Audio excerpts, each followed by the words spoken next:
Hello, everybody, and welcome to episode 85, part 2.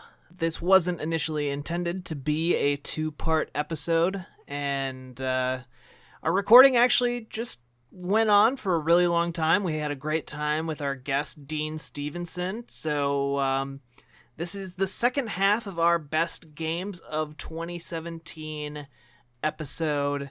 I'm your host, Jack Gardner, and with me this week will be Daniel Jones and the aforementioned guest, Dean Stephenson. You're going to hear the rest of our top picks and the tippy top of our picks, as it were. So I really hope you all enjoy it. I know we certainly had a great time making this episode for you. And please stick around and listen to the rest of our episodes if that's a thing that you are interested in doing. We'd love to have you, and as always, consider leaving us a review on iTunes or donating $1 per month on Patreon to keep us going at patreon.com/bestgamesperiod, or follow us on Twitter and tell us how much we suck or rock, whatever, at bestgamesperiod on Twitter.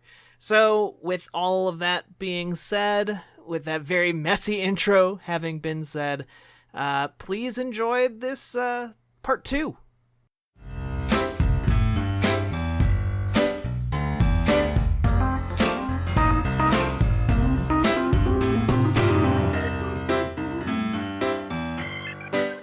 Back to Dean. I state my regret. I should not have brought up Sonic Mania, but here's what I'm going to do.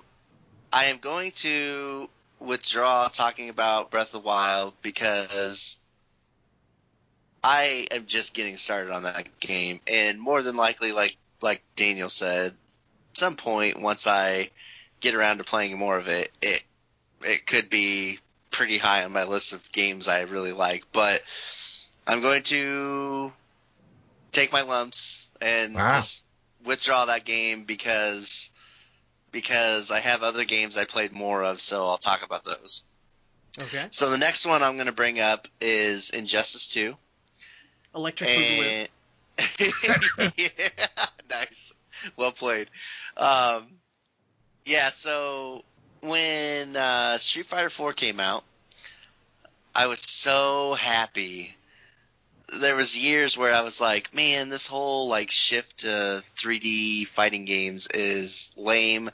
I think that fighting on a 2D plane is better, and I just can't get into the Soul Calibur Tekken style stuff being this is the way fighting games are now, just deal with it.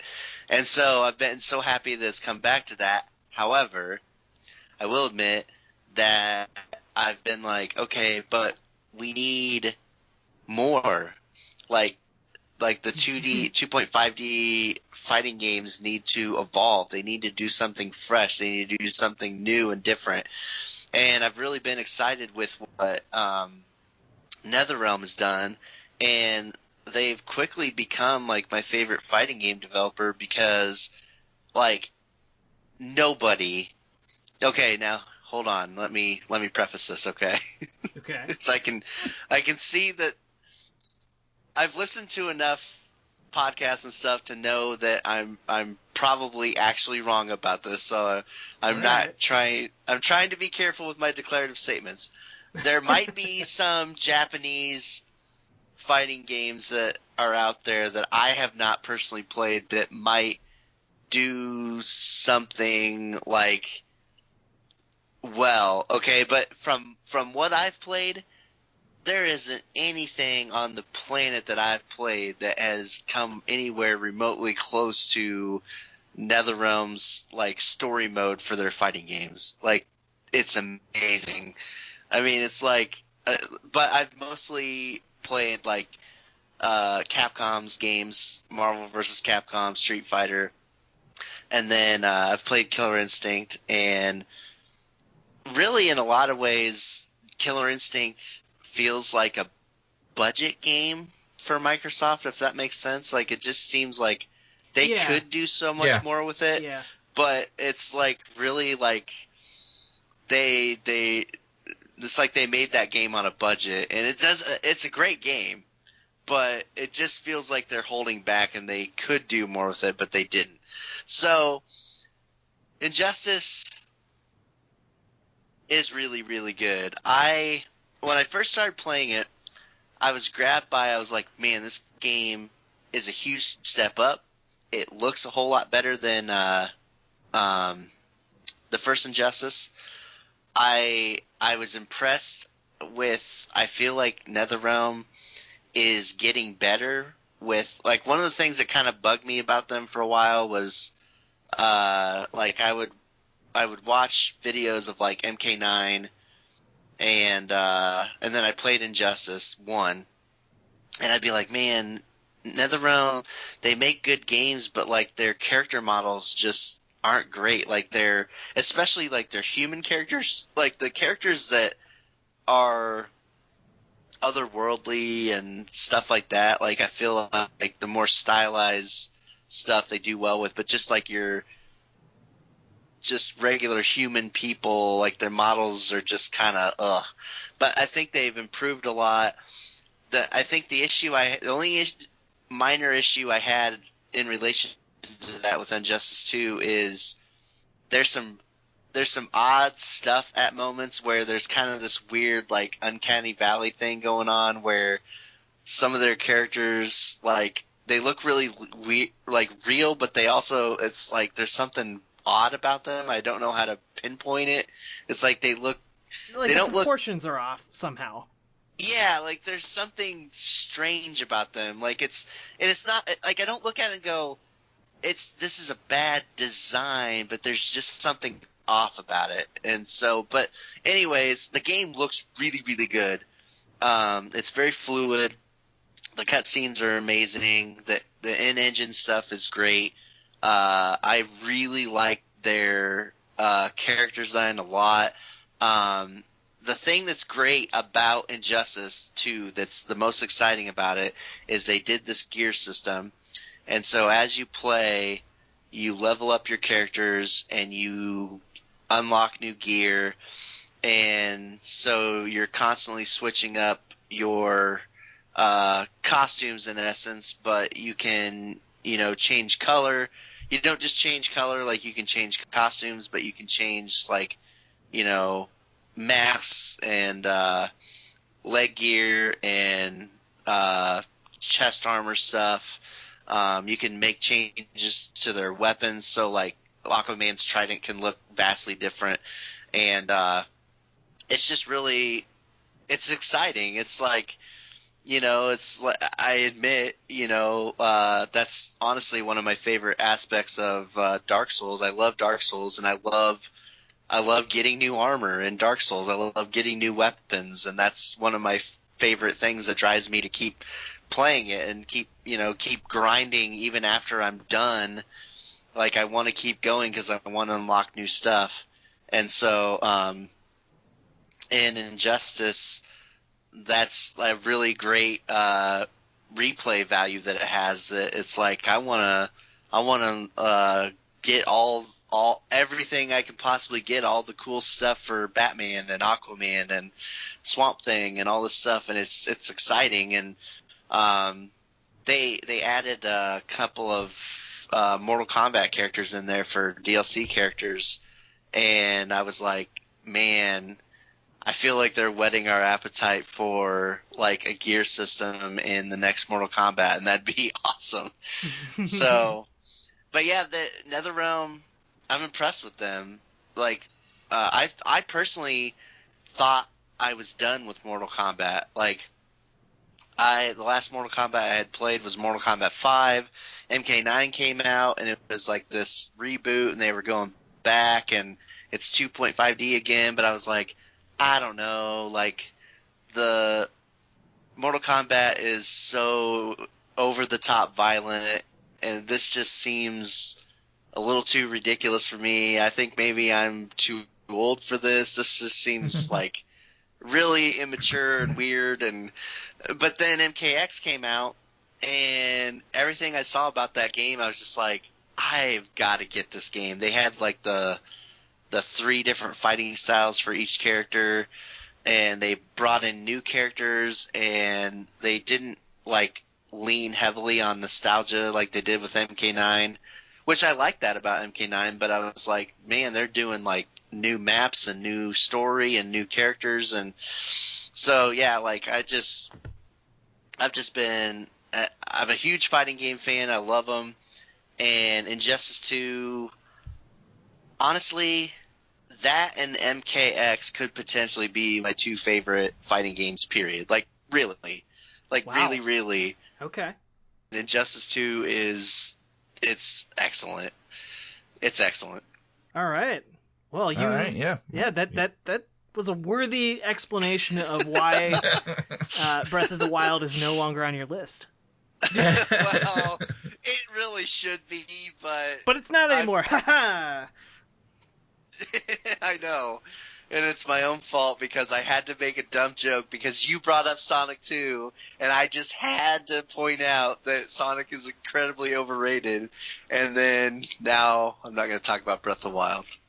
Yep. Wah, wah. That makes sense. Decisions have consequences, Dean. It's true. What about you, Jack? What's your next one? My next one is PlayerUnknown's Battlegrounds. Oh my goodness gracious. Oh my word, I've never heard of this game. What is this? and for the simple reason that it's basically blown up the internet. Like it came out of nowhere, like a hurricane. A hurricane before we had a National Weather Service. I forgot that Jack is really wrapped up in. He's fascinated with like popularity. Like that was his whole argument for Angry Birds being one of the best games. Angry Birds isn't popularity. Angry Birds is ubiquity. Like, it's everywhere. Like, when like half the planet has played and knows of Angry Birds, there's something there. There's like some kind of. I think you just made his point. That's different. That's different than there being like, oh, this song sold the most in the United States. No, we're talking about half the planet, half of it. We cannot mentally conceive of that many things. Like, at a certain point, if you saw 3 billion people in a single space, we would not be able to wrap our head around that. And that's how many people have played Angry Birds. So PUBG. Fine. PUBG is really interesting in that it seemed to overnight carve out this entirely new genre of game that we hadn't really seen before and didn't really know there was a market for, and now all of a sudden every game is getting like a battle royale style game mode. But PUBG kind of cornered the market and became one of the most popular games on live streams and just online in general.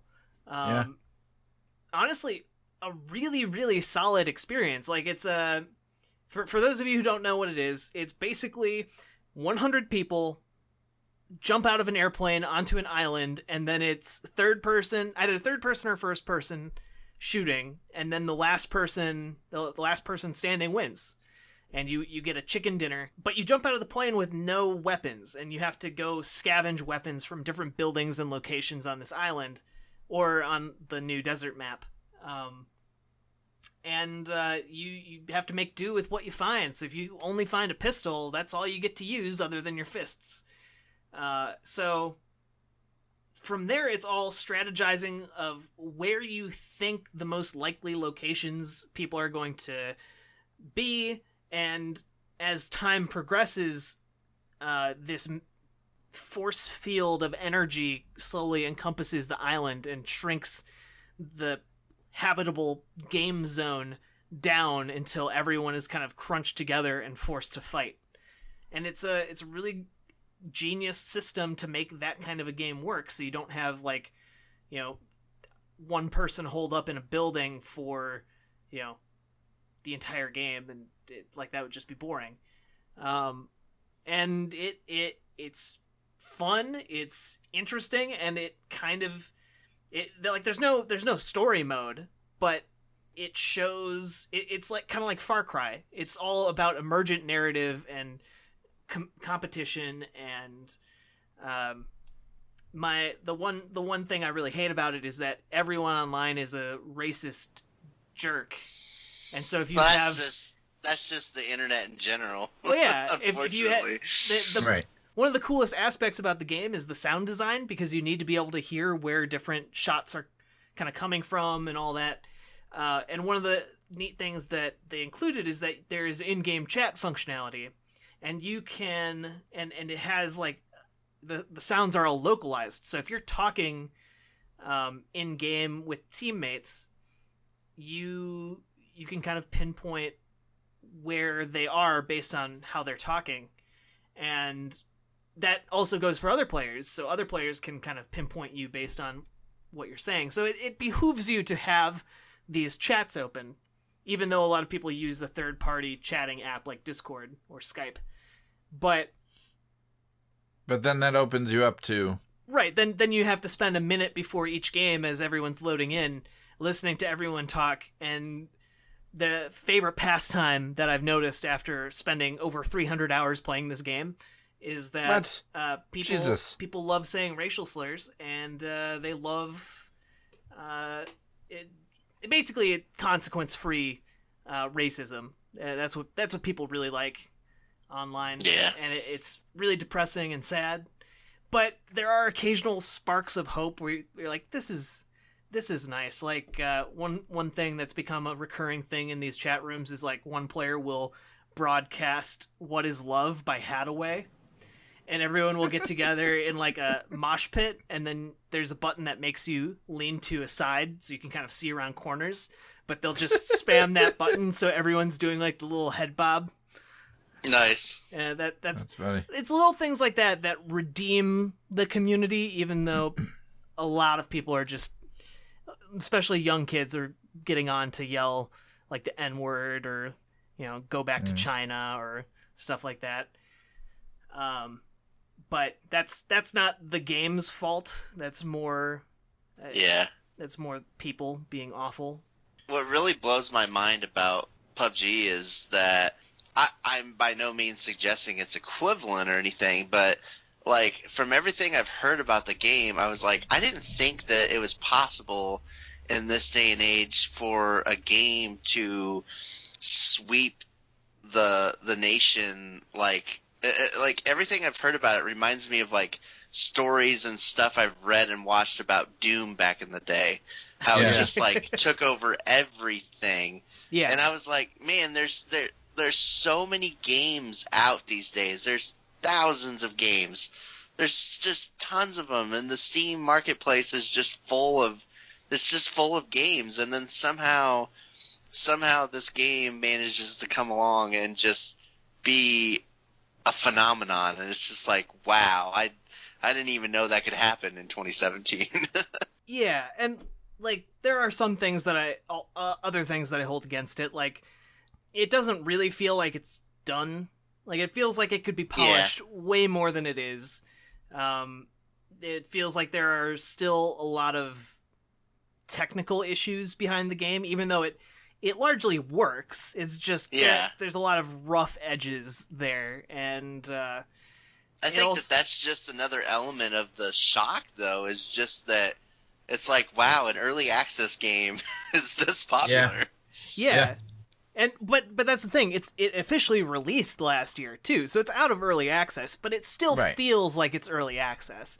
It feels like they rushed it to launch because Microsoft wanted it on the Xbox One, and there's still a lot of things like, and even if they just had another map or different, like there are so many ways one could expand on the basic framework of PUBG, like wild animals out there that want to kill you in the wilderness, or different things they could do to spice it up. But the most important thing that they got right is that core baseline experience, and it works so well that I'm putting it in my top 5 of 2017. Nice. Yep. Yeah, my nephew keeps sending me Fortnite invitations constantly. Fortnite is the, if you don't know, Fortnite started as a different kind of game, and then they added this Battle Royale mode that pissed off the people that made PUBG, but it's now incredibly popular, like 40 million players popular. But that's another game that came out that's in early access. Like, Fortnite isn't out, right? Yeah? Like, it's intended to be a free-to-play game, but they've been selling it for $60. No, I think it's out. But yeah, it's free to play. I mean, my nephew plays it for free. I don't know. He did not buy the $60 pack. There's like a $60 starter pack or whatever, you know. I have played the Fortnite Battle Royale thing or whatever. Yeah. And I will say, I played several games with 3 of my friends, and we were the winners of the match one time, and I haven't played since. And I will say that was awesome. Like, it was just like, oh my word, we were pumped. Like, when we won that match, we were like, there's something about being the last man standing, last 4 men standing if you're playing teams, but you know, you're the last ones when so many people dropped into that map. It really is a addicting game style. There's just something you really have to work top. for it, and like there's not, like, you can't, at a certain level you can luck your way into like the top 10 people or top few teams, but at the end of the day, you had to at least have done something to get to that last spot. And that, like, I think only like 1% of the games I've ever played, if that, have resulted in me winning. And so that makes winning really, really very special. Special, right? Definitely. If nothing else, you're forced to move because of the whole circle thing. Yeah. So, anyways. Yeah. My number 2 is like the complete opposite of Battle Royale games. PUBG. It's What Remains of Edith Finch. Okay. Yeah. Sell me on this. I've heard about it. I've heard hype, but I don't know what the hype is. So you're not a big fan of like walking sims, right, Dean? Not necessarily. They just don't appeal to me on the outset. It's not that I've like played them and found them uninteresting. Right. I understand. And I think part of what makes Edith Finch, what sets it apart from contemporaries in the genre, is that there's a lot more play going on in Edith Finch. So the way it works is that you're this girl who's going back to her family house. Her whole family has basically died, and she's inheriting the house, I believe. And I can't quite remember the details there. That's not as important. You and Jack like really sad games. Yeah, her whole family has died because they believe that they are cursed. They believe that the family is literally cursed because everybody dies at a young age. Or like relatively young age. And in like freak ways, weird, crazy ways. And so she goes from room to room, exploring the house and reminiscing about each of the individuals that lived there at certain points in their lives. And it's a really crazy looking house, and it's eccentrically designed and just super interesting to explore in general. But then as you go to each room and you discover each person, you enter this sort of short story vignette where you take control of that person and play out the moments leading up to their death. And some of them are kind of whimsical and funny, and then others tragic as I cried so hard at one of the scenes because I've raised a child, and it was the death of a child basically, and I cried so hard. It was awful. And I showed it to my wife, and she was like, "Why are you showing me this? This is terrible." And she cried, and it was just awful. But every scene, you're kind of playing different things. Like, there's this one scene where you are this guy who works in a fishing cannery, and he's...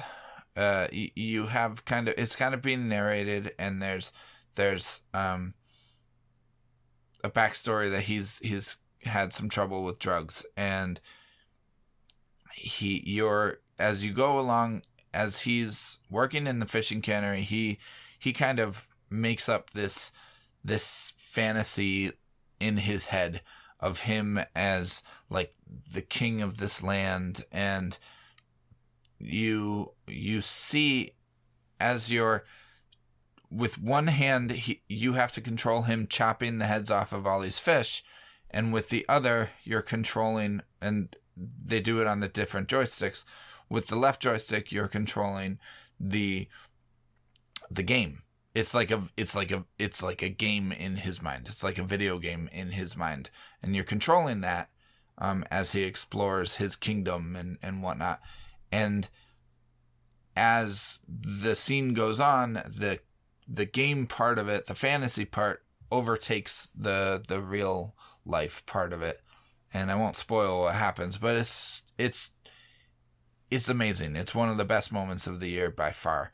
And there's another scene where you play as this girl who thinks that she is like she is turned into all these different animals. So you play the animals. You are a shark, and then you're an owl, and then you're like a Cthulhu type monster. Like, it's really crazy, and there's a lot of just really weird stuff that happens in that game, and it all kind of comes together poignantly, and it's pretty brisk, but it's a really thought-provoking, interesting experience. Where do you think it ranks among the walking simulators you've played? I'm in the minority on this, but I think I consider Firewatch to be the best of that genre. I haven't played a couple. There's a few that I have not played. Like, what's that one that you like, Jack? The Boy. The murder mystery with the boy. It's got the boy. The Ethan Finch, Ethan Hawke. What remains of Ethan Carter? There we go. I got there. What Something remains like of Ethan that. Carter? Yeah. It's very close to Edith Finch, whatever it is. Really is another game that's called What Remains of... I don't think it's What Remains. Yeah, it what remains of... Where in the world is Carmen Sandiego? Yeah, what remains of Ethan Carter? No, that's not it. No, it's not. I think it's probably just...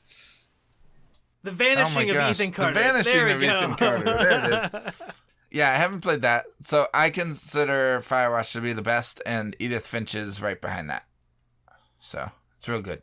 I'm confident that if I could get a computer that would play it, I would play... Oh, what's the... Dang it. That Dragon Cancer? No, not that one. That's the best one I've played. Ooh, no. It's the one with the narrator and Stanley the guy... Parable. Yes! Yeah, play Stanley Parable. That's great, I am too. confident that that's probably the one I would like. Yeah, that actually might be better than Edith Finch. But, Okay. Yeah. Anyway, Edith Finch is great. Play it. Dean, what about you? Yeah, what's your last pick? This is your last one, right? Yeah. No, I have two. No, you stop cheating. How many did you come with? No, This is your last one. You went first. You should be on your last one. Yeah, I only have one more. Yep. Stop cheating. What did I do wrong? A lot of things. Didn't you say 5? Yeah, we said 5. Yeah, we said 5. You I listed did. off Golf Story, Sonic Mania, Injustice. So I have 2 more. No, you did another one. Nope, there was another one. Splatoon 2. Yeah, Splatoon 2. Why did I do that? I don't know. You tell me. Oh, Dean. I did not come prepared. And Breath of the Wild got a shout out. Breath of the I did Wild not come prepared, and I hate everything. So I'm going to just take a wild guess. Cuphead and Super Mario Odyssey. Yes. All right, here's what I'm going to do, okay? Rock, paper, scissors. Here's what I'm going to do. I'm going to state very boldly that, oh my goodness, I love Cuphead. And then I'm going to say, but I'm going to talk about Mario Odyssey. Okay. All right. So, man, it's going to be hard not to talk about Cuphead. You kind of did a little bit earlier. I've always been very reluctant to, for years I just was like, yeah, 3D Mario is good, but, 2D Mario is way better. And I did enjoy the Galaxy games. And see, here's what's interesting. Like the way I was talking about Wind Waker earlier, it's like I was very much underselling and understating how good that is. And it's like, it's the same thing with the Galaxy. It's like, they're great games, but for whatever reason, Odyssey just took it to a whole new level for me. And I think the biggest thing about Odyssey is I just really personally enjoyed the exploration. Like, I loved the satisfaction of exploring every one of those kingdoms and finding things, and you were actually experiencing each one of those maps, and it wasn't just like the Galaxy levels where you're not really finding anything. You're kind of just going through an obstacle course. You know what I mean? Now, I never did get a chance to play enough of Mario 64 because I didn't have a 64 of my own back in the day. So I played quite a bit of 64, but I never played it to completion.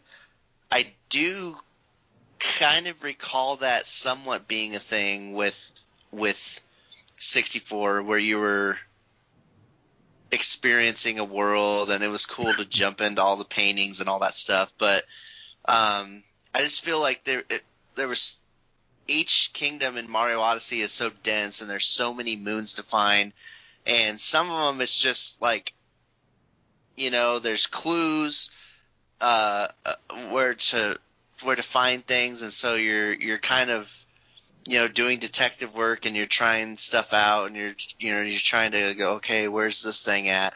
And then sometimes it is just obstacle course, like, skill. You just need to get through this challenge and you'll get this moon. And so I just really like the variety.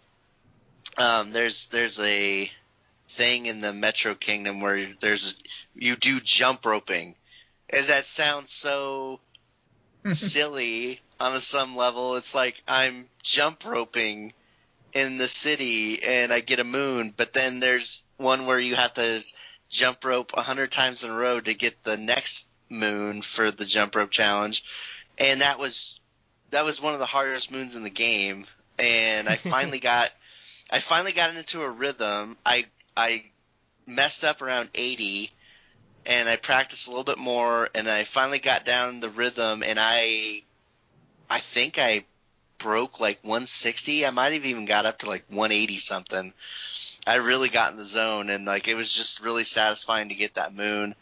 And then the end game, like the late game content is really fun. There was there was some boss rush stuff towards the end, and then there was, like I said, there was the big final obstacle course that you take every skill you've learned in the game, and you just gotta. It was the part that I'm kind of a, what's the word they people like to call me, it's the masochist, or I can't say it. Masochist? Yes. People think I'm a masochist because I like stuff like Cuphead and Super Meat Boy. But I love me a good platforming challenge, like I love it. And so there was some of that at the end.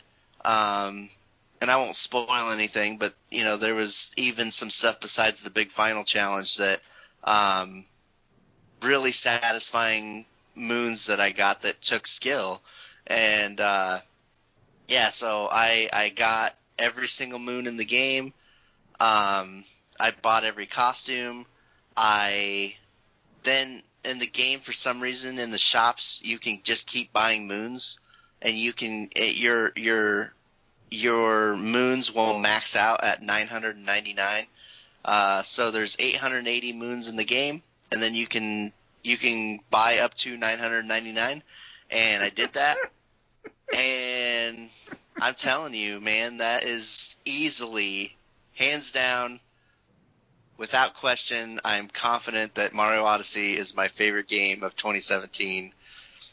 As much as I like Cuphead, as much as I like Injustice 2, Mario Odyssey was just fun. And, I really don't like being a sappy person, and I'm not saying that to make fun of you guys for talking about games that made you cry and all that stuff, but it's like, I really don't. I personally am not. You guys know me. Like, my discussions of video games are like, I'm a lot more dude bro-y about it. It's like, that was awesome, and this was cool, and this was fun, and this was funny. But Mario was a game that, honestly, I don't want to get into it, but like, I did have some I had 2017 was a very trying year for me. There was some tough stuff in my personal life that was really rough, and I didn't play Mario Odyssey right at the time that stuff happened, but I played it sometime after that stuff happened, and it was just an extra nice thing to just play this game that made me feel so happy. Like, I just felt happy when I played that game. Like, it was just fun. It was challenging, but it was never like frustrating. Like, I want to punch a hole in the wall kind of thing. Not that I've ever done that before, but like, I've had times where I've wanted to throw my controller through my TV. That's kind of more of a Cuphead thing or a Super Meat Boy thing. But yeah, I mean, it's just a fun, happy, amazing, incredible game. It's super impressive. Yeah, it's on my list of games I really want to play. I just don't see how I could possibly put it over Super Mario World, which, by the way, the other day I had somebody tell me that Super Mario World is not as great as I think it is, and I was like, how can you possibly say that? I have so much nostalgia for that game. I love Super Mario World. So what's funny is, nostalgia aside, maybe it is better than Super Mario World. I don't know. I can't get myself to say that, but I'll say this. I don't see how, my daughter's 6, I don't see how younger people could play Super Mario World and think that it was better than this game, because the game is just that impressive. Right. I'll say that. I could keep gushing, but then I'll just be repeating myself and not saying anything new. But good grief, I'm just stalling so that I can just get out a little bit more like, hey, I'm trying to like go out of my way to talk about how much I love Mario Odyssey, because it's incredible. Well, my final pick is Horizon Zero Dawn. Nice. I mean, it's not like a cool hit pick like the rest of mine, but you cannot deny how amazing it is to be a weirdly both at the same time primitive and futuristic tribal warrior that is fighting and taming robot dinosaurs in a post-apocalyptic future worldscape. And it's fun and it's cool and it's interesting and it's different. And the narrative that runs throughout it, well, it isn't like it's not breaking new ground or anything like that, but it's interesting and the characters are effective and well developed, at least all the ones that matter to the story in really integral ways. And then you have just this vibrant open world. And one of the things I complain about so often in open worlds is that they feel like they're full of filler and empty fluff. Like, take over 15 more radio stations, okay? Like, you need more stuff to do in this world that's 200 times the size of Skyrim. It doesn't feel like that in Horizon Zero Dawn. Like, each location kind of has its own value, either on a side quest or in practical terms for your arsenal or your abilities or whatever. And then again, like, just wandering around and seeing cool stuff is like half the charm of the game, because it has this picture mode, and it's the first time I've ever played a game with a picture mode where I don't know if it might even be the first game period I've played with a picture mode, but I found myself, taking pictures in cool, unique places and enjoying that quite a bit. And ever since then, it seems like every major or even minor release has a picture mode if it kind of has a flair for the visuals. I believe Hellblade had a picture mode. I think so, yeah. Mario Odyssey has a picture mode, and Shadow of War probably has one too, because Uncharted Lost Legacy had one. It was great. I mean, I don't know if that can all be like, well, they did it first, or if just all these ideas happened around the same time. Horizon didn't do it first. They just did it really well. Yeah, but it seems like this was the year I saw that feature crop up more than any other, and I think Horizon was the first one that came out in kind of this wave. It just does so many things so excellently, and it was one of the very few games this year that didn't have a pre-existing IP to draw from. It was just entirely its own unique thing, and I feel like that's something we should applaud in a world where everything seems to have some kind of pre-established origin in a book or a movie or 5 other games that have already come out or whatever. So definitely good job, Horizon Zero Dawn, and man, it's just a pretty game. Yeah, I'd give it elevator pitch of the year. Like, if we were to talk about all these games, and you just had to quickly describe every single one of these games that came out this year, it's like, you fight robot dinosaurs. Yep, this one wins. Yep, and Ashley Birch is the lead. That okay. Yep, she does good work. Winning.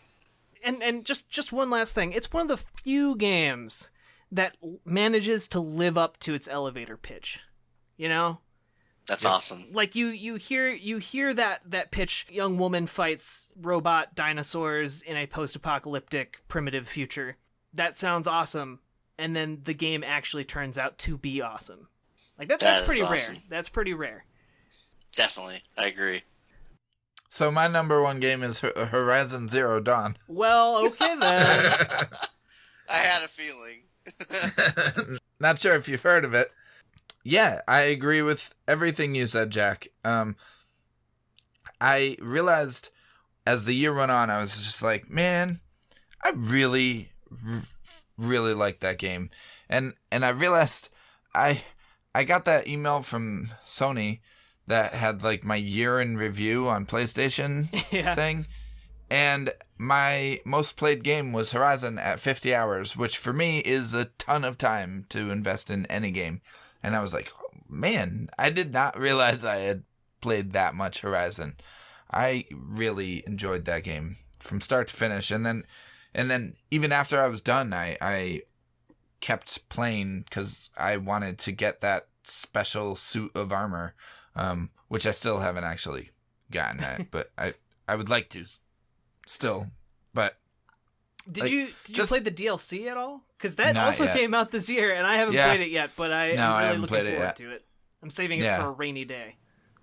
Yeah, it's just the kind of open world game that really appeals to me. I think, man, it just appeals to the inner kid in me. Also, just like friggin' robot dinosaurs. I mean, it's the reason I loved Transformers when I was a kid, and I love dinosaurs, and I love that futuristic, like, reclaimed Earth art style. And yeah, the photo mode I had a blast with, but also just like the combat in that game.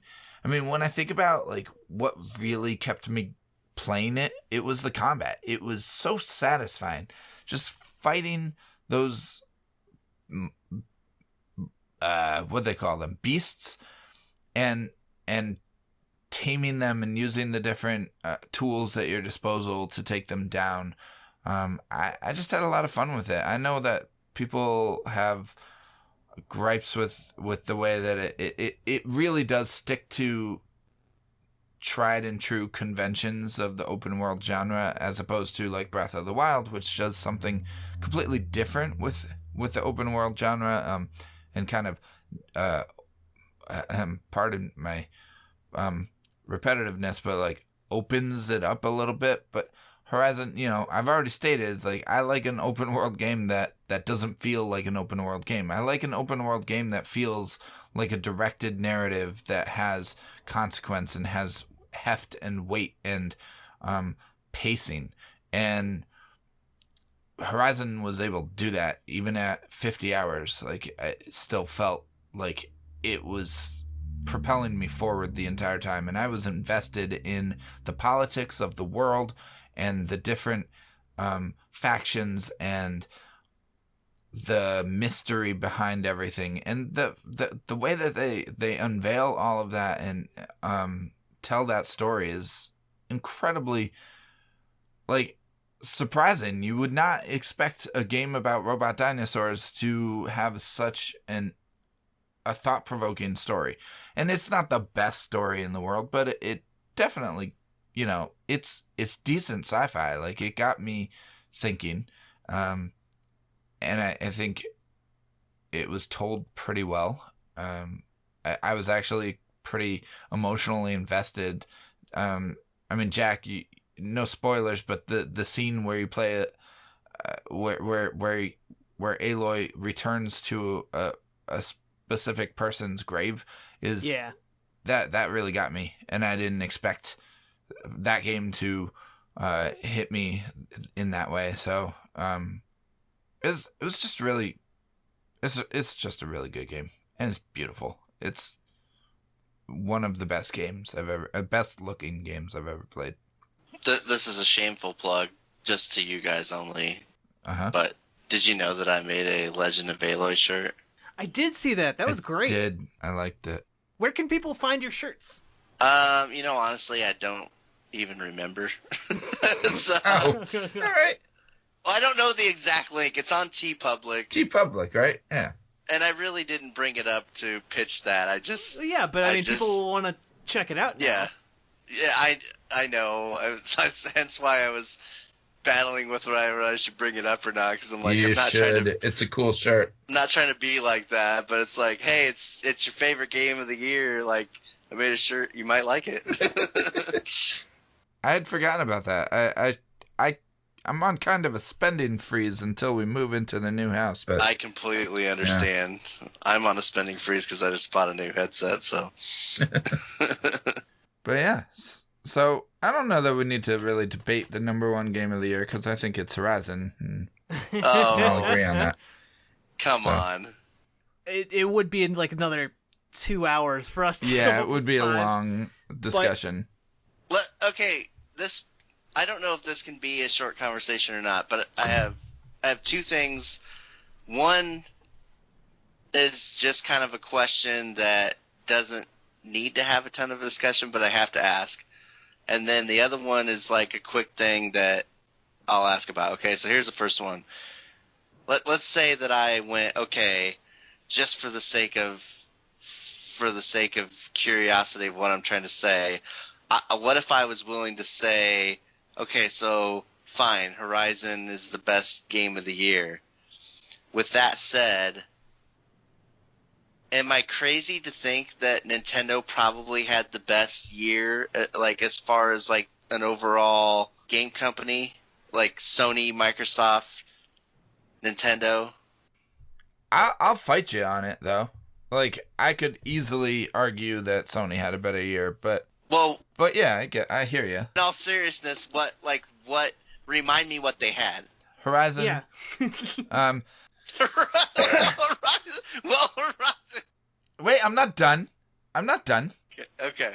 Horizon, Uncharted, Lost Legacy. Okay. Wait, there was more. Hold on now. So here's the thing. Yakuza 0. No. Here's the thing. It's really hard to compare Nintendo's year with Sony or Microsoft's year, or even just a year on the PC, because Nintendo launched a new console this year, and it's radically different than anything else. Fair enough. And Fair enough. And I say this year, and we're recording it in 2018. Whatever, you all know what I mean. Yeah. But so they've launched an entirely new system with a relatively huge launch lineup with, Breath of the Wild. It had Mario Odyssey and launch window lineup, which is what they're doing now. But right, like it had a whole lot of things going for it this Mario year. Kart 8. Man, I loved me some Mario Kart 8. That almost made my list because I had never played it before. We're kind of coming up to the point where, Microsoft and Sony might be eyeing, PlayStation 5. Like right. That's on the horizon. And so this console this console cycle is kind of on the downward turn. Even so, there's a lot of great software outside of Nintendo. It's just Uncharted, Lost Legacy, Everybody's Golf, Knack 2. There's a certain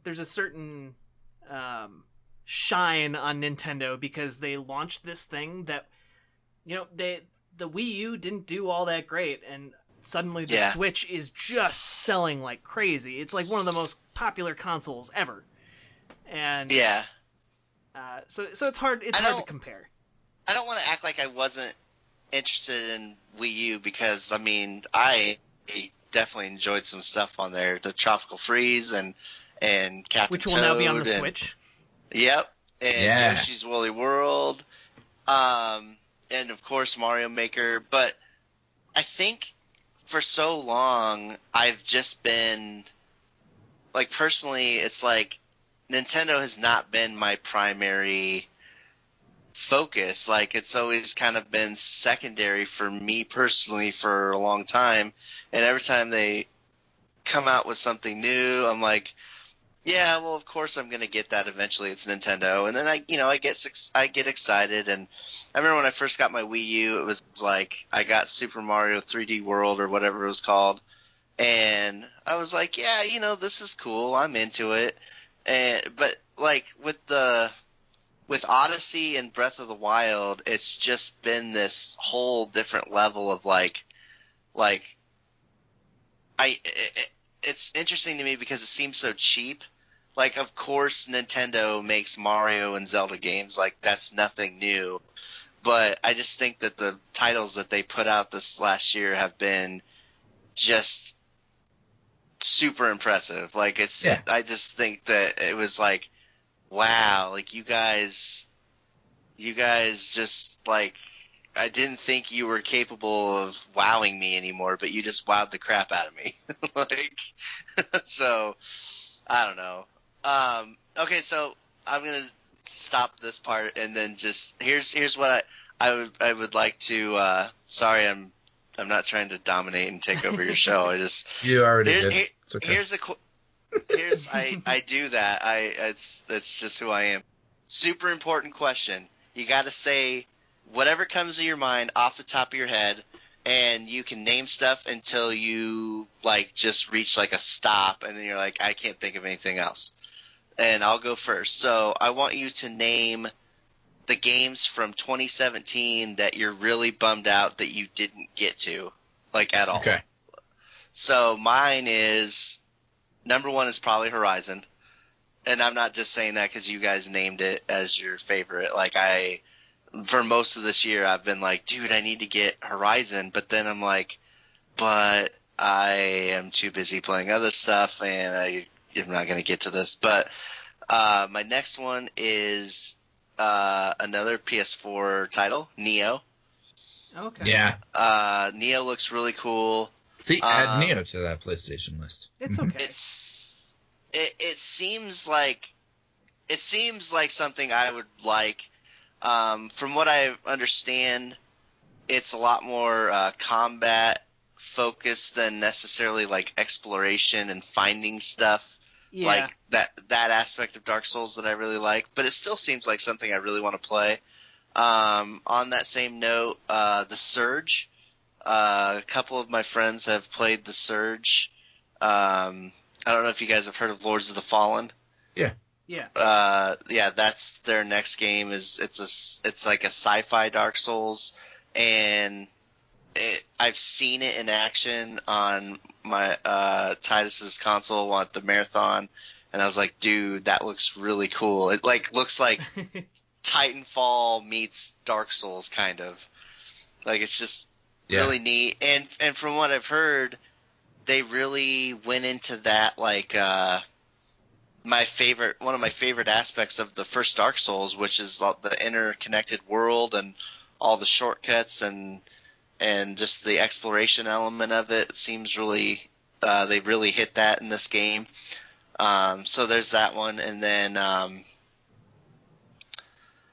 this one's kind of minor. For the first time in maybe ever since Tekken 3, I'm actually interested in Tekken. Tekken 7 looks really cool. Yeah. Okay. Heard good things about that. And then the last one I would name off the top of my head is probably Yakuza 0. That looks really zany and weird, and like that just looks like a game that I'm like, I've got to check this out. Like, this is really piquing my interest. Like, I don't know if I'm actually gonna like it, but I'm curious enough about it that I've like really, really want to play it. All right. Yeah, it looks crazy and fun. I echo your Yakuza 0 statement. I really want to get into that series, and it seems like a really good place to start. One of the games I didn't get to play this year was Cosmic Star Heroine, which is the Zeboid Games, their latest RPG. They made Cthulhu Saves the World, which is a really underrated RPG gem that everyone should check out if they get a chance. I also didn't get around to playing Wolfenstein 2, the New Colossus. That's on my list too. And yeah, you should play it. I played the New Order this year, by the way. Okay. It was amazing. Yeah. It's pretty good. It's better than Wolfenstein 2, but that's all right. Wolfenstein 2 is still really good. Okay. I also regret that I didn't play What Remains of Edith Finch. I have it. I have it installed on my computer. I just haven't found the time to play it. I also regret that I haven't really had a whole lot of time to play any... I haven't gotten a Switch, so I haven't had the time or the ability to play, the Breath of the Wild or Mario Odyssey, and those are games that I would absolutely adore. I'm like 100% sure I would adore both of those games. Yep. And I'm especially kind of salty about Zelda because I haven't played a Zelda game for the past 3 generations of consoles. The last one I played was Twilight Princess, which I thought was great. And I would really like to play a modern Zelda again. That being said, there's one more, and I'm totally spacing on it, but I'm going to throw it over to Daniel. It's probably Rocket League. No, I've played a lot of Rocket League. Mass Effect Andromeda. Oh, don't regret not playing that. Don't regret not playing that, Daniel. You have better things to do with your time. Dan eventually. No, I'm teasing. I did play that. I played about 2 hours of it and decided not to continue. At what point? What was the cutoff for you? What happened when you were just like, no? It was after the first mission, and we went back to the ship, and I was just talking to people, and just realized that I could never appreciate those characters like the original trilogy because they were just all awful, and the writing and dialogue was terrible. I just couldn't do it, and it was at the time when the game was still pretty janky. So, yeah, just couldn't get into it. And I had seen Joe play a bunch of it later on, like later missions, and he's just running around this planet aimlessly, and I was like, this doesn't appeal to me at all. So anyway, Mario Odyssey. Nice. Definitely. That's probably top of my list. It'd probably be at the top of your list if you played it too, by the way. Yeah, okay. And then Cuphead. I don't have an Xbox, but if I did, that would be... I would have bought that game right away. I did not... Yeah, I don't have a computer that really can play it. Before that game came out, I was not interested. I didn't think it looked good, frankly. But then, the reviews hit, and everybody talked about... And everybody's continued to talk about how good it is. So, yeah, I really want to play it. And Battle Chef Brigade. Oh, yeah. Yeah. I had somebody send me an email asking if I wanted to review it, and I just was not in a place where I had time to review anything at that time. And I have been, kind of kicking myself because I have heard really good things about it. So, so that is definitely on my list. And there was something else. Madden. Oh, Madden. Yeah. Madden? Yeah. No, is it the new story mode? The story mode. Yeah. Yeah. I want to play this single player story mode. They've actually done something new with Madden? Yeah. Yeah, they have this cinematic story mode that is apparently actually pretty good. I have been playing MLB The Show, and man, they need to catch up with the other sports franchises in terms of how they present their career mode, because it's just the show series pioneered that whole follow a character through his career thing, but it hasn't evolved really much at all. And it's super dry and boring. It feels like a lesson at baseball university, which is just a perfect metaphor for baseball's standing in America right now, and it sucks. And it could be really exciting and interesting, and it's just super boring. And so I want to play Madden because I've heard it's super good. So, all right. That's it. Yep. Oh, and Crash Remastered. Meh. I really want to get Crash Remastered, but it's a thing where I look at it and I go, okay, I want to play it, but then I look at the price when I go to buy it, and I'm like, I don't want it that much. I'll wait. Right. Exactly. Me too. Yeah. $20 maybe. 40. Yeah, 20 or less, I'll buy it, but not. Yeah. It's about 30, 35 right now, and I'm like, pass.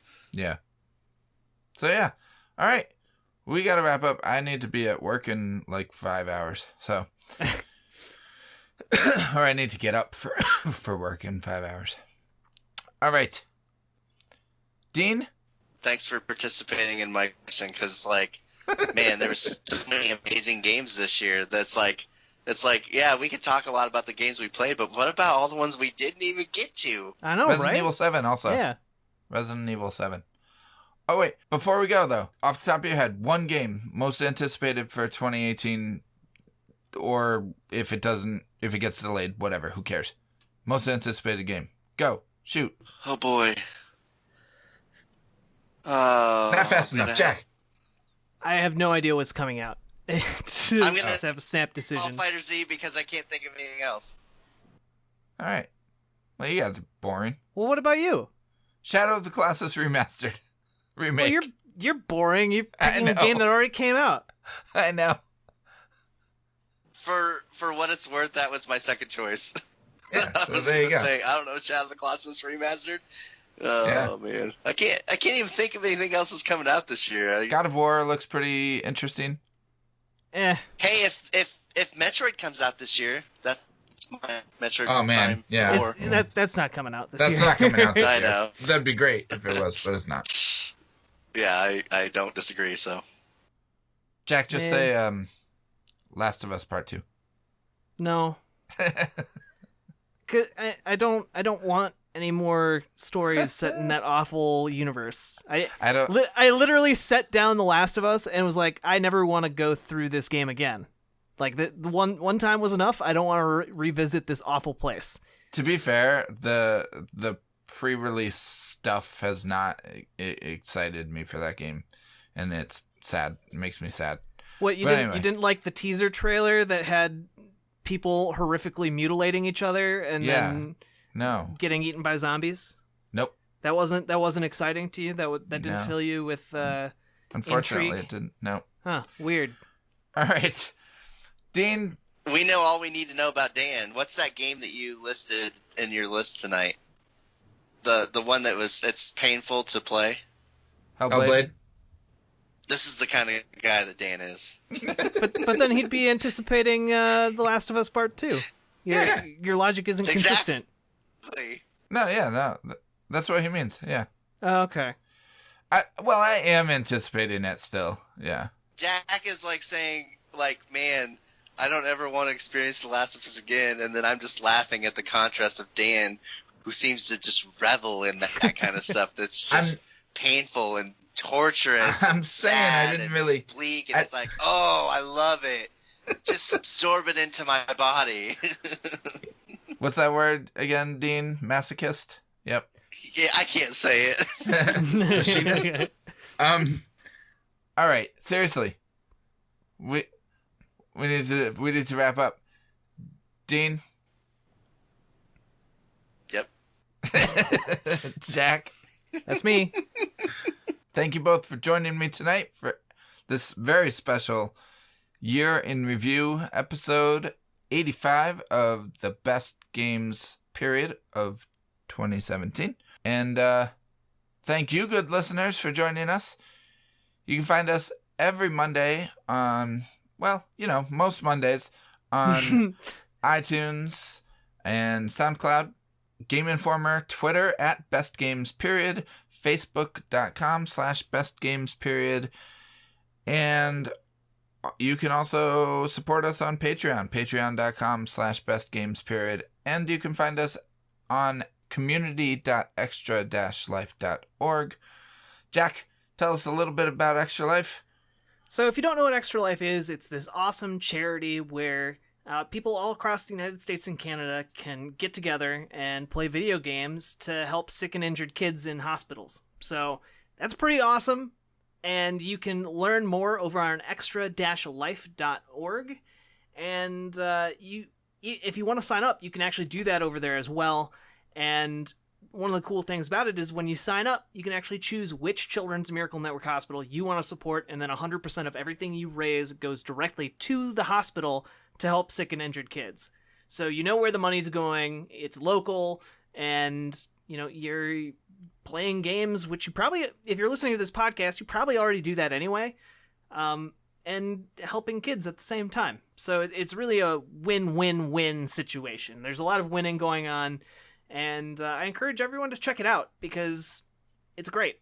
There's no downside. So take a couple minutes, check it out, learn a little bit more about it, and decide if maybe it's something you want to participate in, because we can always use more people playing for the kids. For what it's worth, I'll just add, it's good cause, and I had a family member that was in one of those hospitals, and I'm definitely on board with all that. So awesome. Well, not awesome that your family member was in the hospital, but awesome right. that you're on board. Right. And just as far as Patreon goes, I'd encourage the few people who have supported our Patreon. Thank you so much. Yes, thank you. For donating every month to kind of keep the lights on here, because it does cost money to keep this podcast online, and our goal is to hit $40 a month, maybe in $1 donations, so that we can kind of cover all the costs associated with, running this podcast and keeping it going, because we like doing it, but it comes at a cost, and it'd be nice to just be able to do it without worrying about money stuff. So if you're interested in supporting us that way, you can find us over on Patreon/bestgames_. And sometimes we do special stuff, and maybe Daniel and I, we've been talking about doing a video game movie episode on the Prince of Persia. I'd love to do that soonish. Yeah, after I move. Yeah. And no, you have to do it while you're moving, Daniel. Okay. That'll be part of the charm Sure. of the podcast. We can hear your children wailing, and it'll be great. But yeah, you can find special stuff that we do just for patrons over on Patreon.